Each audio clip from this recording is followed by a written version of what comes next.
Hi all welcome to football arena. ഇന്നലെ നടന്ന മത്സരത്തിൽ തകർപ്പൻ വിജയമാണ് ഡച്ച് പട സ്വന്തമാക്കിയത്. 1-നെതിരെ 5 ഗോളുകൾക്കാണ് സ്വീഡനെ അവർ പരാജയപ്പെടുത്തിയത്.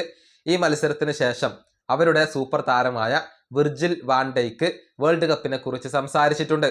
അതായത് എല്ലാ മത്സരങ്ങളും താൻ കണ്ടു, അർജന്റീനയാണ് ഏറ്റവും മികച്ച രൂപത്തിൽ കളിക്കുന്നത് എന്നാണ് വാൻ ഡൈക്ക് പറഞ്ഞിട്ടുള്ളത്. അതായത് മത്സരങ്ങൾ ഒരിക്കലും ടീമുകൾക്ക് എളുപ്പമാവില്ല, പക്ഷെ അർജന്റീനയെ സംബന്ധിച്ചിടത്തോളം എല്ലാം എളുപ്പമായി തോന്നുന്നു എന്നാണ് ഇപ്പോൾ വാൻ ഡൈക്ക് പറഞ്ഞിട്ടുള്ളത്. അർജന്റീനയുടെ ആ ഒരു പ്രകടന മികവിനെ പ്രശംസിക്കുകയാണ് അദ്ദേഹം ചെയ്തിട്ടുള്ളത്. അദ്ദേഹത്തിന്റെ വാക്കുകൾ ഇങ്ങനെയാണ്: ഈ വേൾഡ് കപ്പിലെ എല്ലാ മത്സരങ്ങളും ഞാൻ കണ്ടിട്ടുണ്ട്. അർജന്റീന ഒരു മികച്ച തുടക്കമാണ് ഉണ്ടാക്കിയെടുത്തിട്ടുള്ളത്. വേൾഡ് കപ്പ് നിലനിർത്തണം എന്നുള്ളത് തന്നെയാണ് അവരുടെ ലക്ഷ്യം.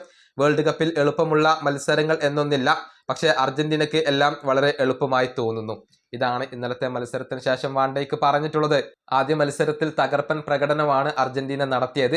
എതിരില്ലാത്ത 3 ഗോളുകൾക്ക് അൾജീരിയയെ അവർ പരാജയപ്പെടുത്തുകയും ചെയ്തിരുന്നു. ഇനിയിപ്പോൾ നാളെയാണ് അർജന്റീന തങ്ങളുടെ അടുത്ത മത്സരം കളിക്കുക. നാളെ രാത്രി നടക്കുന്ന മത്സരത്തിൽ ഓസ്ട്രിയയാണ് അർജന്റീനയുടെ എതിരാളികൾ. ഈ വീഡിയോ അവസാനിപ്പിക്കുന്നു. അടുത്തൊരു വീഡിയോയിൽ കാണാം.